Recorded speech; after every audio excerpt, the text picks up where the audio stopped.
Buenos días, ladies and gentlemen. Bendecido jueves. Como siempre, damos gracias a Dios por todo lo que nos da. Le damos gracias por la salud, por el techo sobre nuestra cabeza, por el alimento sobre nuestra mesa. Le damos gracias por la familia, por los amigos, por el empleo, por los estudios, por los proyectos. Le damos gracias por su inmenso amor, por su paciencia, por su misericordia, por ese gran sacrificio que hizo para el perdón de nuestros pecados. Damos la bienvenida al Espíritu Santo para que sea Él el que nos dé el entendimiento sobre lo que estamos por aprender. Y continuamos con la parte final de antisemitismo sin freno. Todo lo que hemos visto hasta ahora no es una casualidad. Las noticias que estremecen al mundo, el resurgimiento del antisemitismo, la creciente violencia global y el cumplimiento visible de tantas profecías bíblicas nos están mostrando algo más grande. Nos acercamos al cumplimiento del plan eterno de Dios. Y ante estas señales, la Iglesia no puede quedarse en silencio, ni distraída, ni dividida. Este es el momento de actuar, de volver a la palabra, de vivir con discernimiento y de mantener la mirada en el cielo, porque el fin de los tiempos no es una amenaza para el creyente fiel, sino una promesa de gloria. El apóstol Pablo fue claro en su advertencia a los creyentes de Tesalónica. En 1 de Tesalonicenses 5:6, donde dijo: pero vosotros, hermanos, no durmamos como los demás, sino velemos y seamos sobrios. Velar no es temer, es estar atentos, es entender los tiempos y responder con fe.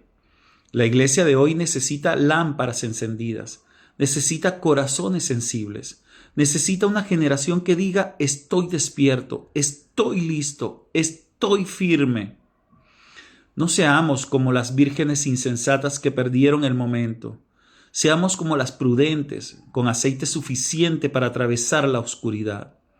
En medio de esta violencia global, velar es caminar con propósito, es hablar la verdad, es orar por Israel, es no dejarse arrastrar por el espíritu de este mundo.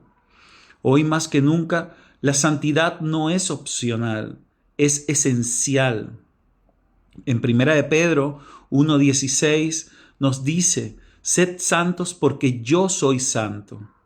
Aunque el mundo diga lo contrario, eso no ha cambiado.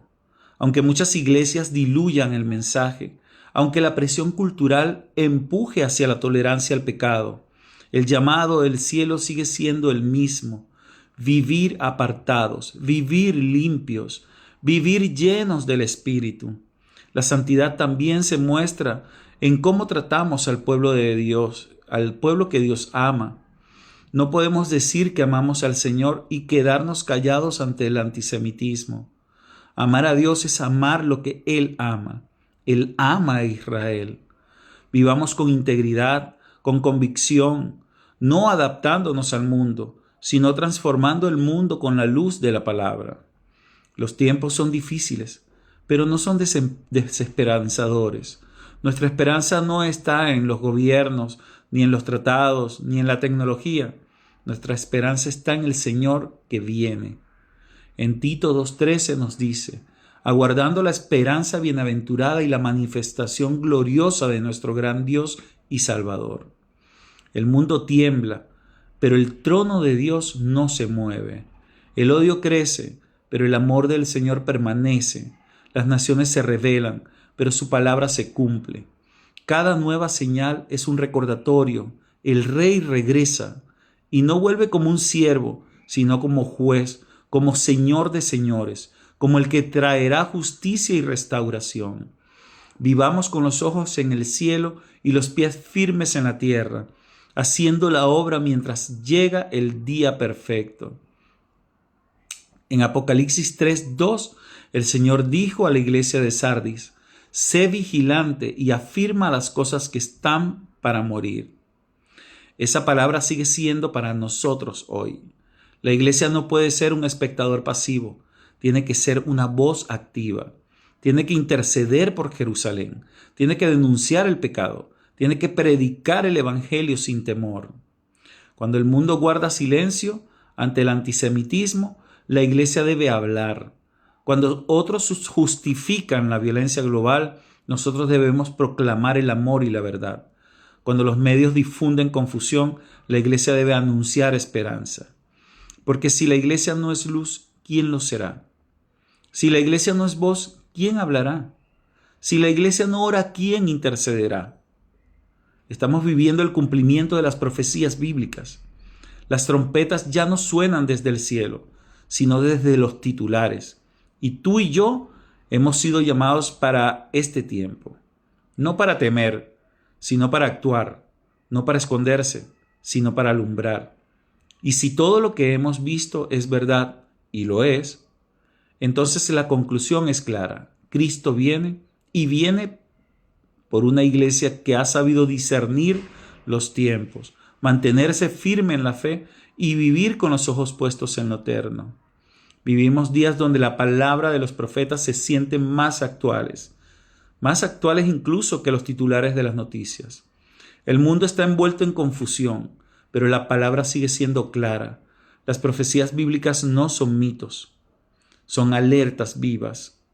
Y el antisemitismo, junto con la creciente violencia global, no son solo injusticias humanas, son señales del fin de los tiempos. La pregunta no es si estas cosas están ocurriendo. La evidencia es innegable. La verdadera pregunta es, ¿cómo vas a responder tú? Ya no hay espacio para la indiferencia. El Señor no busca una iglesia entretenida, sino una iglesia encendida. No busca creyentes confundidos, sino vigilantes. Este es el momento de ponerse en pie, de hablar, de orar, de interceder. No es tiempo de esconder la verdad, sino de proclamarla con amor y firmeza. El antisemitismo no puede ser ignorado desde los púlpitos. Debe ser confrontado con la verdad bíblica. Debemos enseñar a nuestras familias y congregaciones que el odio al pueblo de Dios es un pecado grave y debemos orar por Israel, bendecirlo y defenderlo en un mundo que quiere silenciarlo. La violencia global no debe adormecer nuestro espíritu, sino despertarlo. Cada acto de odio, cada ataque contra la fe, cada intento de dividir y confundir es una llamada del cielo que dice: despiértate tú que duermes, como nos dice en Efesios 5:14. No estamos aquí por accidente. Dios te puso en este tiempo con un propósito eterno.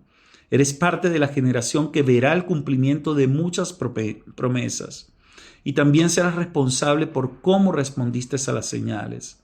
Así que, iglesia, levántate, retoma tu lugar, vuelve a la intercesión, proclama el evangelio, defiende la verdad, sé sal en medio de la corrupción, sé luz en medio de las tinieblas, porque el Señor está viniendo y no vendrá por una iglesia pasiva, sino por una iglesia viva, una iglesia que supo leer los tiempos y se mantuvo fiel, una iglesia que no se contaminó con el mundo, sino que alumbró el camino hacia la eternidad. Hoy es el día de actuar, de volvernos al Señor, de alzar nuestra voz por los que no tienen defensa y de prepararnos no con miedo, sino con gozo, porque aquel que prometió viene pronto. Hoy he compartido lo que estamos viendo desde aquí, pero sé que este mensaje está llegando a muchos países, muchas realidades, muchas iglesias. También sé que tú estás viviendo y viendo cosas en tu país que tal vez la prensa ignora o decide encubrir. Por eso quiero preguntarte, ¿está ocurriendo algo similar donde vives? ¿Ves señales como el antisemitismo, la violencia o el rechazo abierto a la fe? ¿Sientes que estas profecías bíblicas también se están cumpliendo cerca de ti? Déjalo en los comentarios. No necesitamos solo información, necesitamos discernimiento colectivo. Y tu experiencia puede ayudar a otros a entender mejor estos tiempos. Vivimos días que requieren vigilancia, oración y unidad. No nos desconectemos. Mil bendiciones.